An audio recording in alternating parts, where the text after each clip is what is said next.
자, 하나님께서 질그릇을 택하시는 이유를 우리가 지금 읽은 7절에서 아주 분명히 말하죠. 심히 큰 능력은 우리에게 있는 게 아니라 하나님에게 있다는 것을 분명하게 보여주기 위해서 질그릇을 택하신 것이다. 이거는 세상의 일반적인 방식과는 좀 다르죠. 세상에서는 귀한 보석일수록 값어치는 것일수록 그것을 담는 그릇도 그것을 포장하는 그 겉 포장도 더 좋게 합니다. 그렇게 함으로써 안에 있는 보석이 그릇에 담긴 내용물이 귀한 거라는 것을 보여주죠. 그죠? 이게 일반적인 방식입니다. 포장과 그릇을 좋게 함으로써 거기에 담긴 내용물, 포장 안에 들어있는 보석이 귀하다는 것을 보여주는 것이죠. 그리고 이것은 꼭 잘못된 건 아닙니다. 그죠? 꼭 문제 있는 건 아니에요. 다만 이 방식을 하나님의 일에도 그대로 가져올 때는 이제 문제가 되는 거예요. 세상에서 이 방식을 사용하는 것은 문제가 없습니다. 그리고 때로는 우리가 일반적인 영역에서는 그것도 필요합니다. 그죠? 그러나 하나님께서 어떤 사람을 쓰시는가의 문제에 있어서 이 원리를 가져오게 되면 안 됩니다. 왜냐하면 성경은 이 부분에 대해서만큼은 오늘 본문에서뿐만 아니라 성경 전체가 그거와 반대되는 입장을 취하고 있기 때문이죠. 여러분, 교회의 기초석인 사도들을 생각해 보십시오. 저는 사도들을 생각할 때마다 새삼 놀랍습니다. 우리가 사도들을 이해하는 것은, 사도들은 그냥 한때 잠깐 섬기는 사람들이 아니고 주님의 교회, 오고 오는 모든 세대의 교회, 지금까지 수천 년간 이어진 교회에 그 영원한 교회의 기초석으로 삼은 사람들이 굉장히 중요한 역할을 맡은 사람들이죠. 근데 그 사람들 대부분이 갈릴리의 총부들이란 말이죠. 세상에서는 굉장히 무시당하고, 이건 참 생각할수록 신비합니다. 하나님이 너무나 높으신 분이고 영광스러운 분이시기 때문에 그분의 교회를 세우는 기초를 선택하실 때 얼마든지 주님께서 뛰어난 사람들, 훌륭한 사람들 선택하실 수 있었습니다. 그럴 주권이 주님께 있으십니다. 근데 주님께서 갈릴리의 총부들을 선택하신 것이죠. 그것 때문에 때로는 하나님의 방식이 어리석어 보이기도 하고 오해와 공격과 비난을 받기도 합니다. 그러나 결국에는 하나님의 방법이 옳았다는 것이, 하나님의 선택이 옳았다는 것이 드러나죠. 하나님은 사실 하나님이 택한 사람들, 하나님이 사용하신 도구들의 도움을 필요로 하지 않으십니다. 그렇죠? 오히려 그 도구들의 부족함을 통해서 하나님의 능력을 드러내시죠. 자, 지금 이 7절에서 심히 큰 능력은 하나님께 있고 우리에게 있지 아니함을 알게 하려 함이라 했는데, 자, 여기서 우리가 먼저 오늘 처음 생각할 것은 이겁니다. 자, 알게 하려 한다고 했어요. 누구에게 알게 하려 합니까? 자, 오늘 이 중요한 진리를, 큰 능력은 사람에게 있지 않고 우리에게 있지 않고 하나님께 있다는 이 놀라운 진리를 알게 하시기 위해서 질그릇을 선택하셨다고 했는데, 누구에게 알게 하려?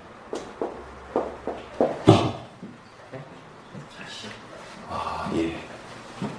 첫 번째로 그 쓰임받는 사람, 하나님의 일을 하는 사람 자신이 우선입니다. 사실 바울은 여기서도 지금 고백하고 있지만 자기가 고백하는 거죠. 그죠? 자기가 질그릇이라고, 하나님 나 같은 질그릇을 쓰신다고 여기서도 고백하고 있지만 고린도서 전체에서 이 얘기를 사실 계속 합니다. 하나님이 바로 바울 나 자신에게 이 사실을 계속해서 깨우쳐 오셨다. 그 고백을 우리 노스에서 한다는 말이죠. 가까운 데부터 찾아볼까요? 우리 1장 한번 가보겠습니다.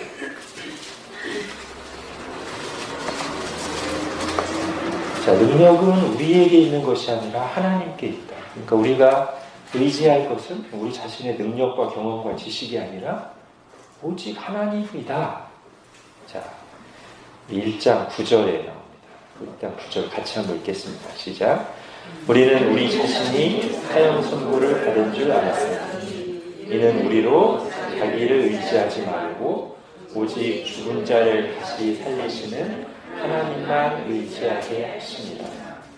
자, 오늘 4장 7절을 여기에다 넣으면은 이는 우리로 질그릇 같은 자기를 의지하지 말고 오직 죽은 자를 다시 살리시는 심히 능력이 크신 하나님만 의지하게 하려 하십니다.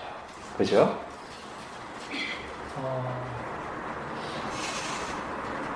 자, 여전히 바울처럼 믿음이 성숙한 사람도 이것을 새삼 깨달아야겠습니다. 이 진리를. 능력은 우리에게 있는 게 아니라 지금 하나님이 맡기신 일을 할 능력, 이 말씀을 전파할 능력, 다른 사람들을 도우고 세울 능력은 우리에게 있지 않고 하나님께 있구나. 이거를 스스로 알아야겠고요. 자, 12장에 나옵니다. 지금 1장에 나온 것이 바울에게 그것을 깨닫게 하시기 위한 잠깐 동안의 강력한 하나님의 손길이었다면 12장에는 바울이 그것을 잊지 않도록 하기 위한 하나님의 계속되는 손길이 나오죠. 우리가 잘 아는 12장 7절 보겠습니다. 같이 읽겠습니다. 시작. 여러 계시를 받은 것이 지극히 크므로 너무 자만하지 않게 하려 하시려고 내 육체에 가시 곧 사탄의 사자를 주셨으니 이는 나를 쳐서 너무 자만하지 않게 하려 하십니다. 예, 이 7절에만 2번이나 나왔어요. 자만하지 않게 하려 하시려고. 자기에게 능력이 있는 줄 알고 자기가 잘난 줄 알고 자만하지 않게 하시려고. 너는 내가 이 가시 하나만 넣어놔도 너는 힘들어하고 제대로 뭘 할 수 없는 연약한 자가 아니냐. 이 가시 하나에도 탄식하고 네 힘을 제대로 쓸 수 없는 약한 자가 아니냐. 자, 이거를 바울에게 깨우쳐 주시려고 하신 거죠. 그러면서 9절에 뭐라고 합니까? 내 은혜가 네게 족하도다. 이는 내 능력이, 다시 우리 4절을 오늘 4장 7절과 연결하면 내 능력, 하나님의 심히 큰 능력이 약한 데서, 질그릇 같은 데서, 질그릇을 통해서 온전하여 짐이라. 이렇게 말하고 있는 것입니다. 자, 이게 이제 바울의 고백만은 아니고요. 제가 아까도 말씀드린 것처럼 이 진리는, 이 원리는 성경 곳곳에 나오죠. 모세를 한번 생각해 볼까요?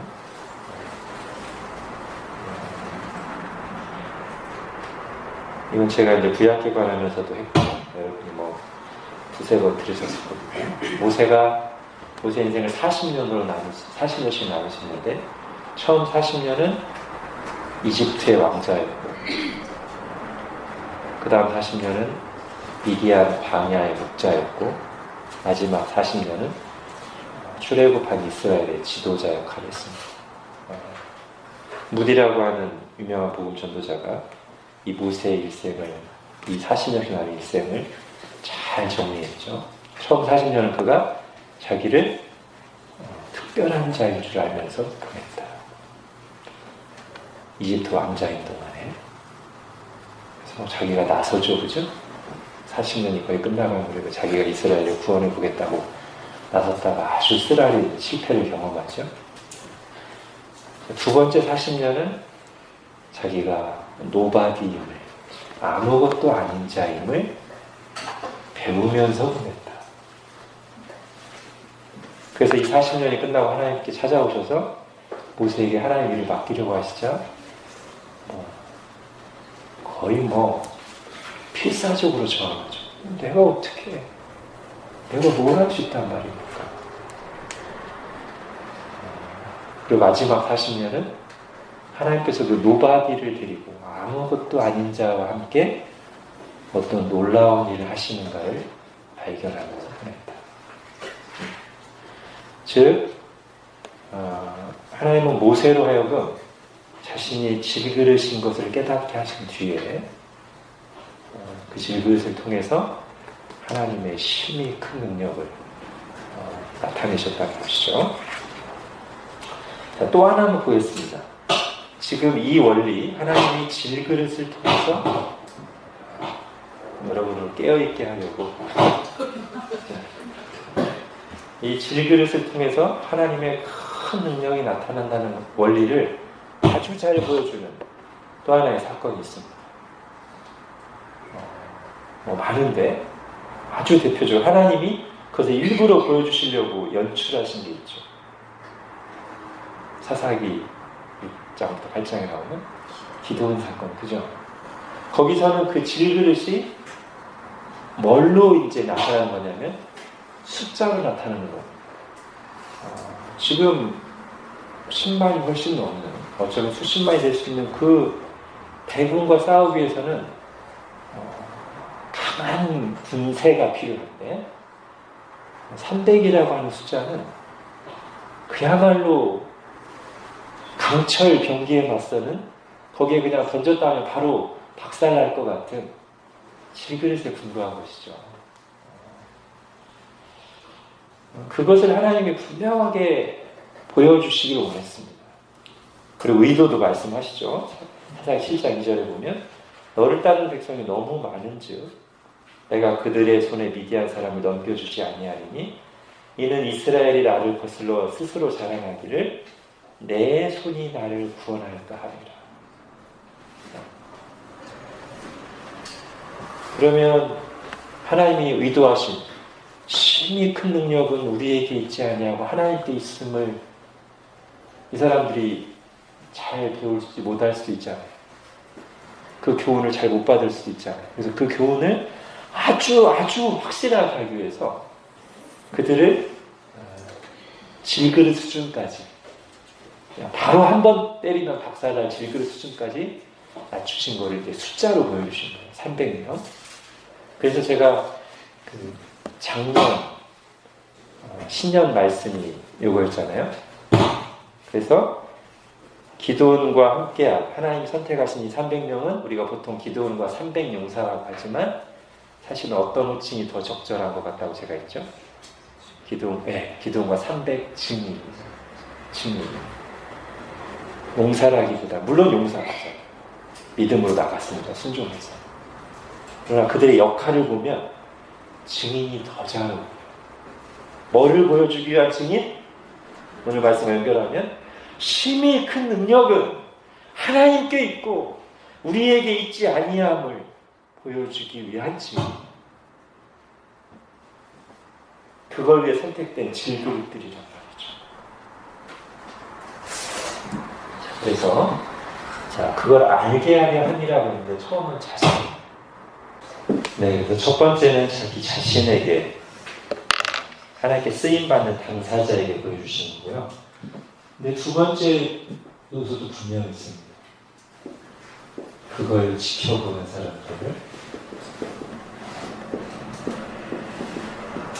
사람들에게도 그 사실을, 즉 하나님께서 심히 큰 능력은 하나님께 있지 사람에게 있지 않다는 것을, 그리고 하나님은 그렇기 때문에 얼마든지 질그릇을 사용하셔서, 연약한 그릇을 사용하셔서 당신의 영광과 능력을 드러내실 수 있다.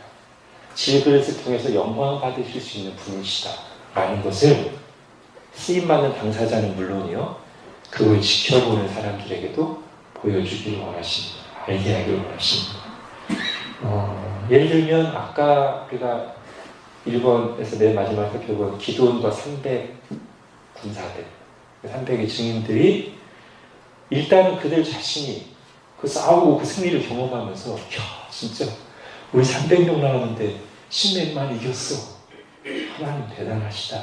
본인 자신들이 누구보다도 알았겠지만 이스라엘 백성들도 알아야 됐죠. 그죠? 그것을. 물론 우리가 이제 사사기를 깊이 공부하다 보면 이스라엘 백성들은 그거를 잘 못 봤습니다. 안타깝게도. 그러면서 우리가 발견하는 것은 뭐냐면 하나님은 분명하게 계시하시는데 사람들이 그 계시를 통해서 꼭 배워야 될 것을 잘 배우기만 하는 것은 아니다. 그죠? 우리가 그것을 성경에서 곳곳에서 봅니다. 사실은 일반 계시부터 마찬가지죠. 하나님의 영광으로 가득 찬 극장인 이 세상, 피조 세계에서 하나님은 분명히 계시하십니다. 하나님의 능력과 신성이 그의 만드신 만물에 분명히 보여 알려졌지만 사람은 그걸 잘 못 보잖아요. 마찬가지로 하나님께서는 말씀을 통해서든 이런 사건을 통해서든 분명하게 계시하십니다. 300명을 가지고 10만 넘는 적군을 죽였다면, 이겼다면 이스라엘 백성들이 모든 영광을 하나님께 돌리며 와 우리가 죄인임에도 불구하고 이렇게 큰 긍휼과 능력을 베푸시는구나 했어야 되는데 우리가 기드온 기사를 보면 그 이후에 그다지 긍정적인 이야기가 이어지지 않습니다. 오히려 기드온이 그것 때문에 사람들에게 추앙받기도 하고 어떤 사람들은 그런 기드온을 질투하면서 자기들의 주도권을 기드온에게 빼앗기지 않으려고 분란을 일으키기도 하고요. 그죠? 봐야 될 걸 못 본 것이죠. 자, 어쨌든 그러나 하나님은 그걸 보여주기 원하셨고 그걸 보는 사람들이 은혜 받는 사람들이죠. 또 이거에 해당되는 게 뭐가 있을까요? 예를 들면 지금 우리 시대에도 많은 그런 증인들이 있죠. 육신의 질고 속에서 감사하며 하나님을 증언하는 사람들이 많이 있잖아요. 닉 브이치라든지, 그죠? 손발이 다 짧은. 아니면 우리가 영화로, 소울 서퍼라는 영화로 봤던 상어에게 한쪽 팔이 잘린 서퍼, 베다니 해밀턴이라든지, 아니면 온몸에 전신 화상을 입은 이지선 자매라든지, 아니면 또 누구죠? 이름이 손가락, 네 손가락 가지고 피아노 연주하는 키아? 아, 예, 그 자매. 이런 사람들이 이거를 잘 보여줘요. 그죠? 보통 사람보다 더 연약함, 외적인 연약함을 가지고 있는 그들이 하나님이 질그릇을 통해서 놀라운 능력을 베푸신다. 능력은 하나님께 있다는 것을 더 잘 보여주시죠. 또는 고난 속에 있는, 박해 속에 있는 교회들, 예를 들면 중국 교회들, 이슬람권에서 순교하는 사람들, 그런 사람들을 통해서 하나님의 영광을, 그리고 주님께서 정말 일하고 계시고 당신의 백성들을 붙드신다는 사실이 훨씬 더 선명하게 드러납니다. 그렇죠?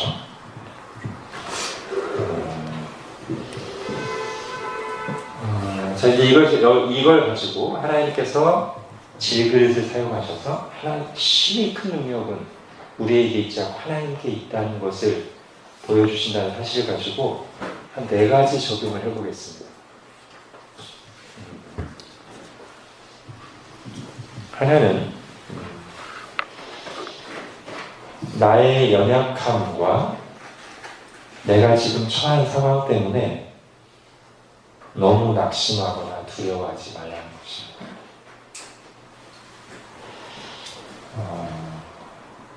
하나님이 그걸 통해서 당신의 능력을 드러내시고 영광을 받으실 수 있기 때문에 나의 연약함을 보고 나의 능력이 부족하기 때문에 나는 안 될 거야. 아예 처음부터 포기하거나 부정적인 생각에 빠지지 않도록 해야 됩니다.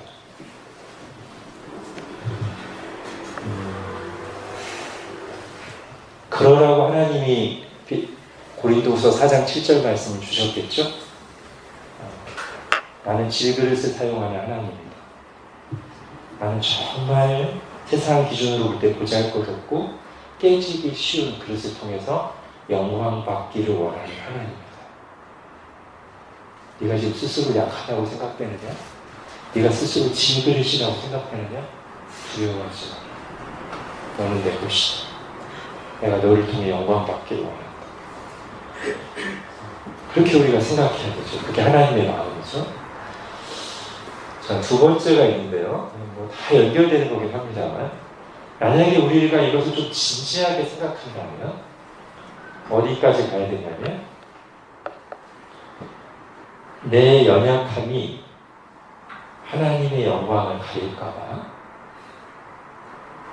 감추거나 포장할 필요가 없다. 즉, 위선자가 될 필요가 없다. 그러지 않아도 된다. 사실 이건 어려운 거예요, 그죠? 우리가 다 거의 본능적으로 우리 연약함을 감추고 싶어 하고, 거기에 드러나려고 할 때 예민해지죠. 저도 그렇습니다. 인정하기 싫어하기도 하고. 근데 우리가 이 말씀을 이렇게 묵상하다 보면 이번 적용이 꼭 나와야 돼요. 만약에 하나님이 우리의 연약함을 바로바로 질책하면서 책망하시기만 하시거나 너 이것 때문에 안 돼, 너 이것 때문에 안 돼 라고 하시는 분이라면 우리가 그런 거 감추어야지, 안 드러내야지 할 수 있지만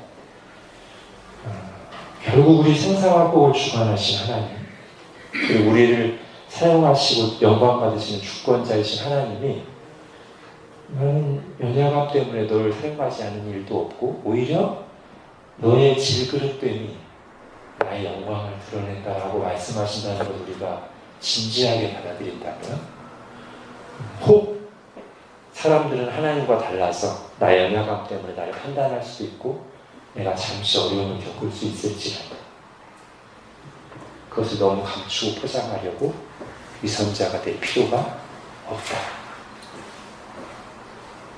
그죠? 우리는 솔직하게 인정하는 거죠. 물론 잘못한 건 회개해야 되고 부끄러워해야겠죠. 그런 나의 무능함이나 나의 과거의 실패나 이미 회개한 죄에 대해서는 감추거나 거짓말을 할 필요가 없습니다.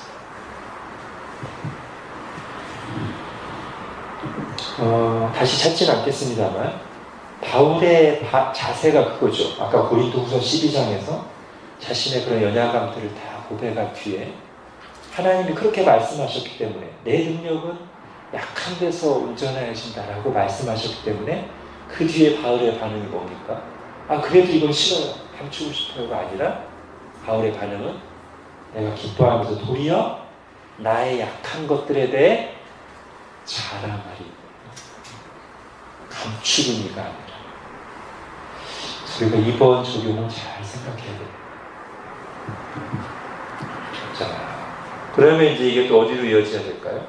그러면 이제 이게 둘 다 나에 대한 거라면 다른 사람에 대해서도 그게 똑같이 적용돼야 되겠죠, 그죠? 다른 사람이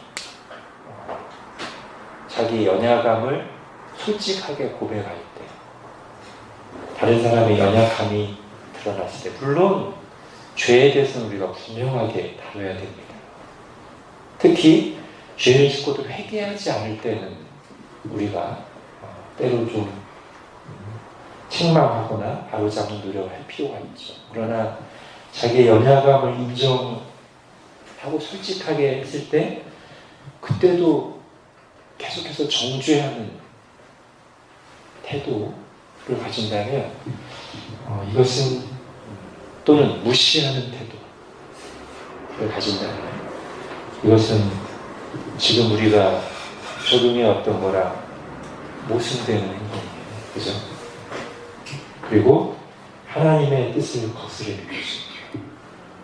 하나님은 베드로를 통해서 빌립을 통해서, 안드레를 통해서 내 영원한 교회, 기초적으로 삼겠다고 선택하셨는데 바리새인들이 와가지고 어떻게 이런 사람들을 택하셨느냐. 그래서 하나님 거스르는 것이죠. 그죠? 사실 이것도 쉽지 않습니다. 한 번도.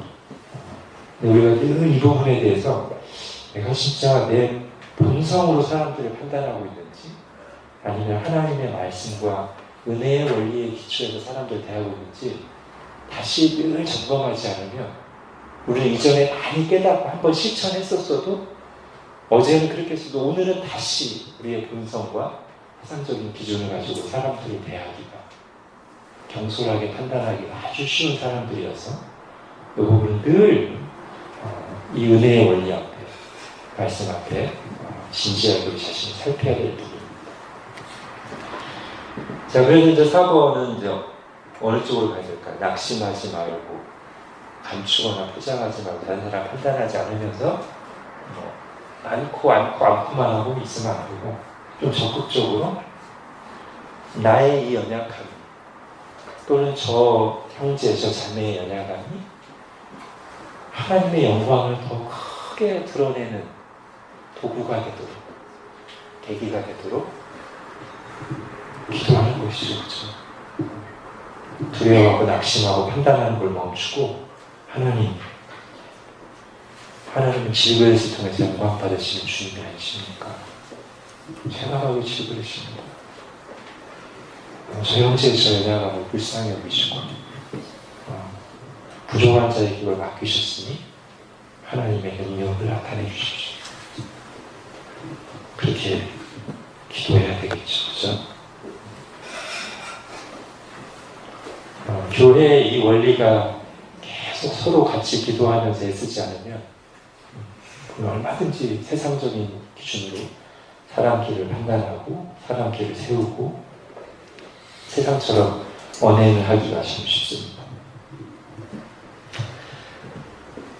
자, 이제 오늘 나와 있는, 우리가 계속해서 고린도서 4장 10절인데요. 여기서 말하는 것은 두 가지가 크게 대비됐죠. 심히 큰 능력이 어디 있습니까? 심히 큰 능력의 하나님, 그리고 질그릇 같은, 이게 대비되는 거잖아요. 그럼 이게 사실 성경 전반에 흐르는 어떤 원리라고 했는데, 요거와 거의 같은 대비를 가진 아주 또 유명한 성경 구절이 있습니다. 자, 마태복음 19장 한번 보겠습니다.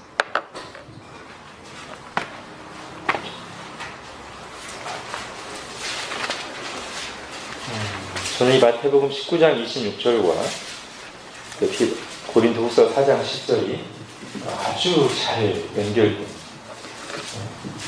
구절이라고 생각해요.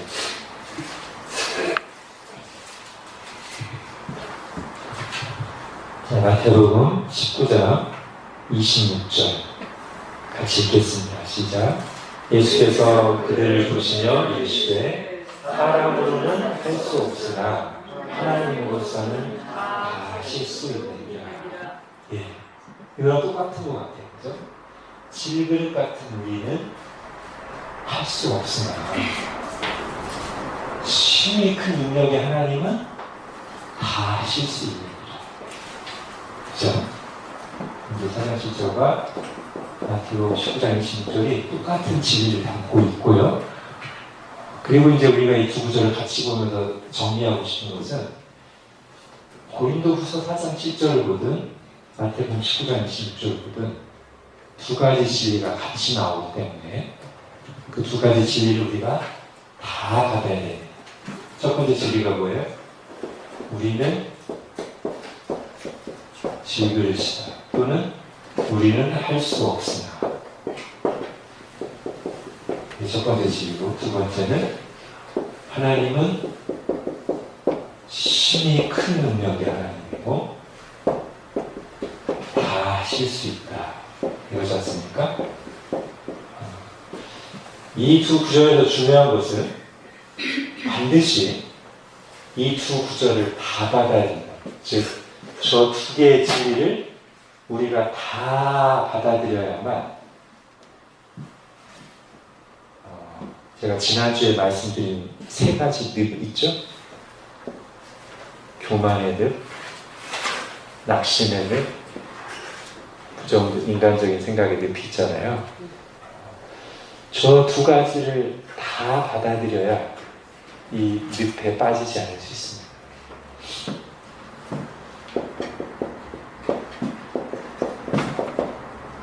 자, 1번. 우리는 질그릇이다. 참 연약하다. 하나님이 한순간만 잡아주지 아니하시면 넘어질 수밖에 없고, 오늘 우리 찬양한 것처럼 나는 아무것도 못합니다. 주님의 능력이 없습니다. 이런 존재다. 요거를 정말 마음으로 깨닫지 않으면 위험합니다. 어느 늪에 빠지기 쉬워요? 이 늪에 빠지기가 쉬워요. 저 1번을 잘 깨닫지 못하면요. 그래서 하나님께 돌려야 될 영광을 자기 자신이 취하거나, 또는 하나님께 돌려야 될 영광을 뛰어나 보이는 사람에게, 주님의 일꾼에게 돌릴 위험이 있고, 그 위험은 굉장히 큰 죄이기 때문에, 하나님의 영광을 찬탈하는 것은 죄 중에서도 최상위 클래스 죄이기 때문에 굉장히 위험합니다. 1번을 깨닫지 못하는. 즉, 이렇게 말할 수도 있겠죠. 자기 자신에 대해서 절망해 보지 않은 사람은 주님의 일을 할 때 위험합니다.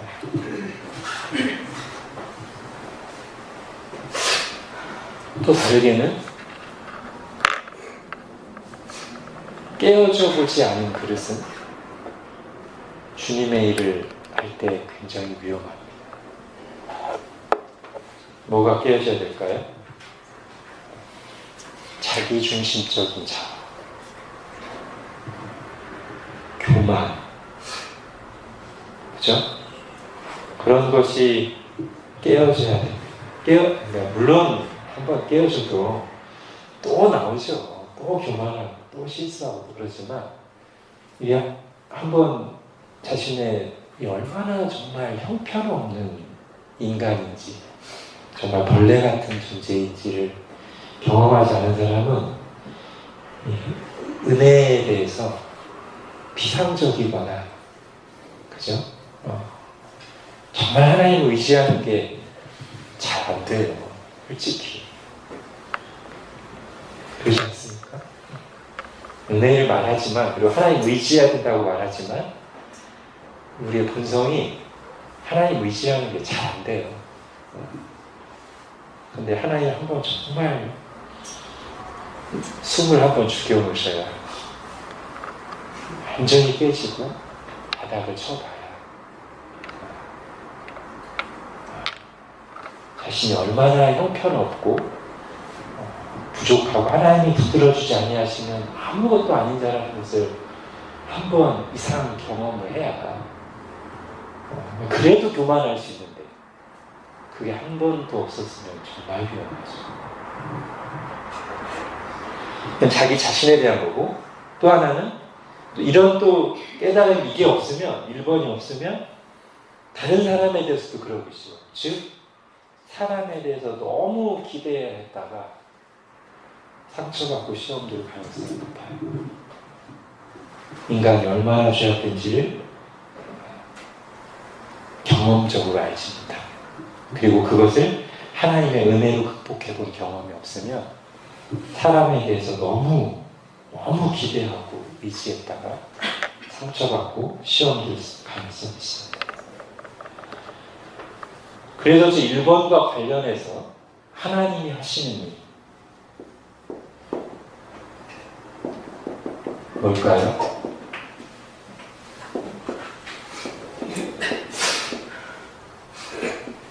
성경에 보면 이런 경우가 많이 나오죠. 하나님은 드러내시는 하나님, 인간의 죄, 또 인간의 연약함, 인간의 무능함 드러내십니다. 그래서 하나님이 드러내실 때 지금까지 몰랐으면 하나님이 드러내실 때 깨달으면 됩니다. 하나님이 드러내실 때 인정하면 됩니다. 하나님 드러내실 때 겸손해야 하면서 하나님 바라보면 됩니다. 그게 안 되면 이제 그게 어려운 거고요. 그게 안 될 동안 굉장히 우리 마음이 지옥 같죠. 인정하는 게 잘 안 될 때. 인정하면 됩니다.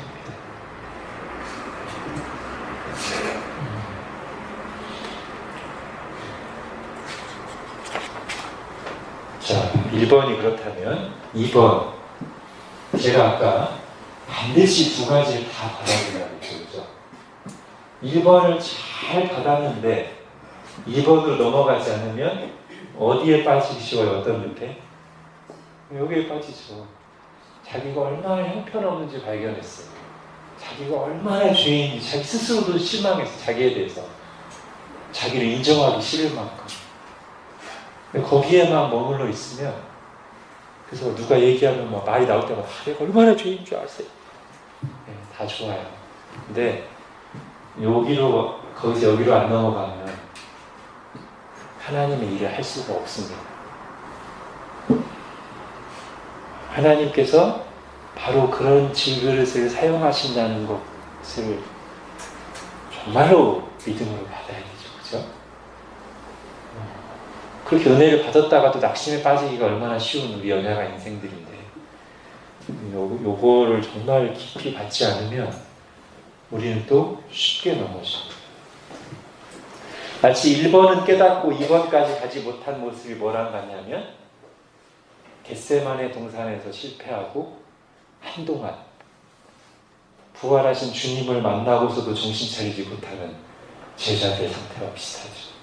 자기 자신들에 대해서 너무 실망해서, 자기 자신들을 볼 때 그 실패가 너무 커서 이 모습으로 어떻게 주님께 다시 나와, 어떻게 얼굴을 들어, 어떻게 주님의 일을 한다고 또 말할 수 있어 상태잖아요. 그죠? 그거는 주님이 원하시는 상태는 아닙니다.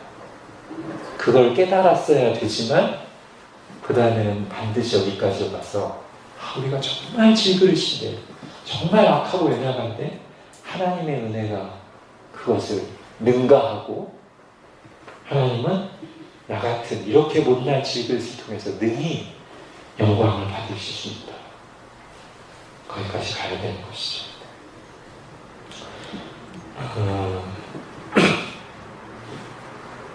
그래서 요거대로는요, 나는 할 수 없지만 하나님은 하실 수 있다. 여러분, 저거를 우리는 실제로 적용할 때 어떻게 적용할까요? 저 말씀을 암송하고 이해하고 있다고 해도 나의 연약함이나 아니면 어떤 상황을 보면 당장 탁 막히죠. 그죠? 그럴 때 어떻게 해야 되죠? 그때 이제 우리에게 믿음이 필요한 것인데, 그 믿음은 정말 막 내 속에서 의심도 없는 막 의심이다 그게 아니고, 그냥 하나님 앞에서 이걸 그냥 고백하는 거예요. 하나님 말씀 붙잡고, 지금 내 감정, 내 느낌이 아니라 그냥 말씀을 붙잡고, 하나님 저 지금 정말 힘든데, 또는 지금 저 봐서는 소망이 없는데 주님이 질그릇을 통해서 영광을 받으신다고 하지 않으셨습니까? 주님, 사람을 할 수 없으나 하나님을 하실 수 있다고 주님이 말씀하셨습니다. 주님, 그렇게 해주십시오. 느낌이 안 와도 그렇게 계속 고백하고 기도하고 나가는 거죠. 그렇죠? 그게 믿음입니다. 마치 이게 어느 경우에 해당되냐면, 제자들이 예수님이 산에 올라갔을 때 9명의 제자들이 귀신을 못 쫓아내니까 귀신 들린 아이 아버지가 완전히 낙담했습니다. 실망했습니다. 한 번 실패를 경험했습니다. 그 뒤에 예수님이 오셨는데 한 번 이제 실패를 경험해가지고 잘 안 믿어져요. 예수님이 말씀하셔도. 그래서 하실 수 있거든, 주십시오. 그 예수님이 책망하잖아요. 할 수 있거든요. 무슨 말이에요? 믿는 자에게 능히 하지 못할 일이 없다. 다 할 수 있다. 근데 그 아이 아버지가 요거를 100% 믿은 건 아니었어요. 그죠? 여전히 마음속에서는 이렇게 막 상황을 보면은 막 어려워 보이고 어떻게 될까 했지만 그냥 주님 말씀 붙잡고 그냥 기도한 거예요. 내가 믿습니다. 근데 나의 믿음 없는 걸 선택해 주십시오. 그걸 주님이 믿음으로 받으신다는 거죠. 그렇죠? 우리 속에 막 아무 의심도 없는 100% 그게 아니라 나를 보는 게 아니라 하나님의 말씀을 붙잡는 거예요. 주님이 그렇게 말씀하셨습니까? 아멘. 근데 저는 믿음이 없네요. 그런데 주님 말씀하시니까 그 말씀에 제가 매달려 보려고요.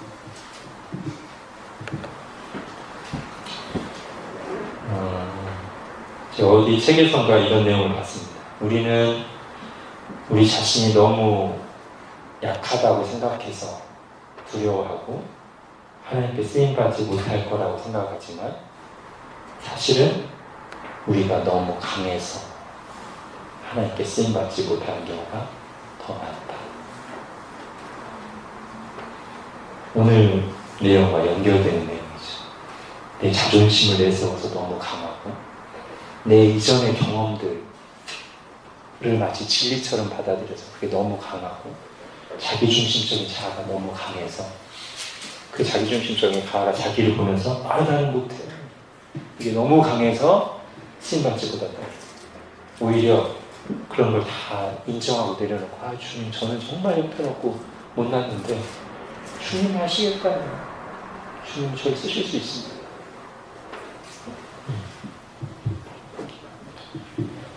존 스토트가 이런 말을 했습니다. 연약함은 하나님께서 그분의 능력을 가장 효과적으로 보여주실 수 있는 경비장이다.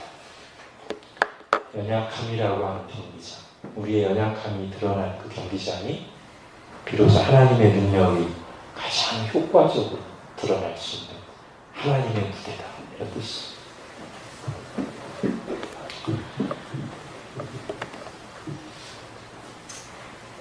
자, 이제 그 다음 보겠습니다. 시즌도에서 이제 갈까요? 자, 이렇게 7절에서 말해놓고, 큰 그 주제를 말해놓고, 이제 8절부터 쭉 이어서 어떤 그거와 관련된 본인의 경험, 이런 걸 이야기합니다. 8절, 9절 한번 읽어볼까요? 8절, 9절 시작. 우리가 사방으로 우겨쌈을 당하여도 쌓이지 아니하며 답답한 일을 당하여도 낙심하지 아니하며 박해를 받아도 버림받지 아니하며 거꾸러뜨림을 당하여도 망하지 아니하고. 네.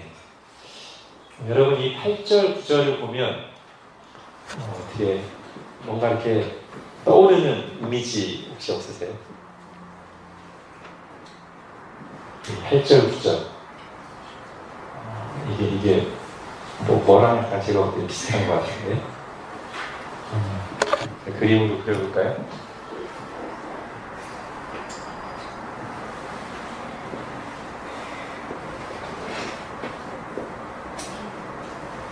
뭐죠? 아, 그렇죠. 오뚜기. 오뚜기가 잘 기억나요? 요즘엔 오뚜기가 잘 없어서, 그죠? 요즘 오뚜기가 잘 안 나오는 것 같아요. 이 시대에 너무 쉽게 무너지고 좌절하는 이 시대 청년들을 위해서 좀 오뚜기가 필요하지 않는가. 제가 좀 강단에 오뚜기를 한번 가져야 될 것 같아요. 그죠? 청년들에게 도전을 주기 위해서. 저는 이제 이번에 이 고린도서 4장을 준비하다가 8절, 9절을 보니까 문득 오뚜기가 생각났습니다. 와, 사방으로 우겨쌈을 당하는데 쌓이지 않으며 답답한 일 당해도 낙심하지 않고 거꾸러뜨림을 당해도 다시 또 망하지 않고 또 일어나요. 계속 외부에 대한 어려움은 계속 오는데 계속 어려움은 와요. 근데 다시 일어나요. 완전히 넘어지진 않아요. 자빠져 있지는 않아요. 그죠? 자빠지긴 하는데 자빠져 있지는 않아요. 근데 이제 그게 왜 그런가는 우리가 이제 고린도서 4장 문맥에서든 성경에서 보든 뭐 분명히 드러나죠. 그것은 바울의 의지력이 남달라서 이 얘기를 하고 있지 않습니다. 바울이, 그죠? 바울 자신은 질그릇이에요. 아주 쉽게 깨질 수 있는 그릇이란 말이죠. 이런 걸로 따지면 바울은 너무 약해서, 스스로 자기가 자신을 볼 때 약해서 한번 그냥 세게 잡아뜨리면 못 일어났어요. 바울 스스로의 힘만이라. 근데 계속 잡아졌다 또 일어나는 이유는 그 안에 계신 이 질그릇을 택하시고 그를 붙들고 계시고 그와 함께 하시며 심히 큰 능력으로 그와 동행하시는 하나님 때문인 거죠. 바울이 지금 그 얘기를 하는 겁니다. 왜 우리가 계속 자빠지고 넘어지는데 질그릇 같은 우리가 계속 그렇게 서 있을 수 있느냐? 우리 힘으로 되는 게 아닙니다. 바로 그렇게 왜 저렇게 넘어질 것 같은데 계속 넘어지지 않고 일어나지? 를 통해서 심히 큰 능력의 하나님이 그와 함께 하시는 거가 드러난다고 지금 바울이 말하고 싶은 거죠. 그죠? 그래서 저는 이 오뚜기가 신자의 이미지로 참 좋은 아이콘 같아요.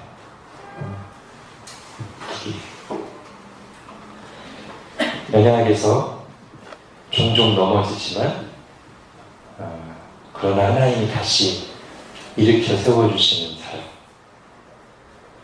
신자들.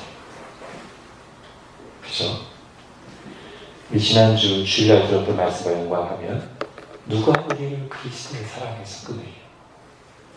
밖에서 오는 광풍이든 내 안에 있든 연약함이든 간에 우리를 우리 주 예수 그리스도 예수 안에 있는 하나님의 사랑에서 끊을 수 없으리죠. 그래서 오뚜기죠. 그죠?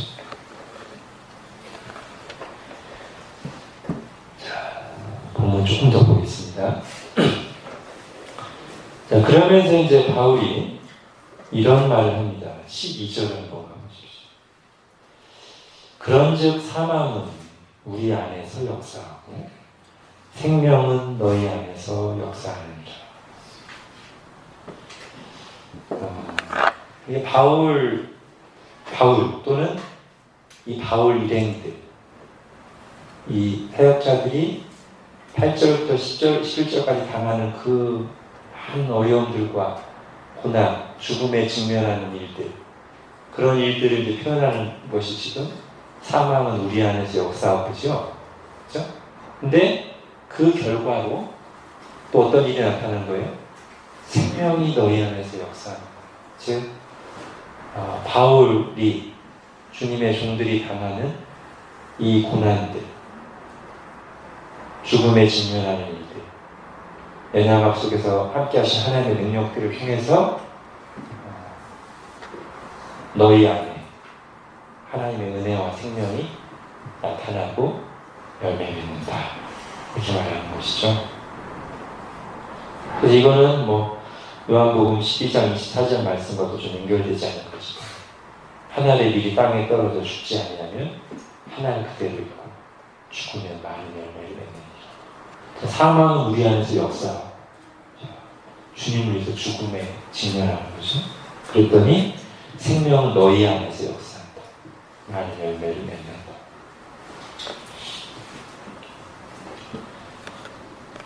자, 그래서 8절부터 12절까지 바울이 겪는 고난을 통해서 또는 그들의 연약함을 통해서 드러나는 하나님의 생명, 하나님의 능력은 뭡니까? 하나는 그렇게 여러 가지 어려운 일을 당하는데 어떻게 넘어지지 않을 수 있는가?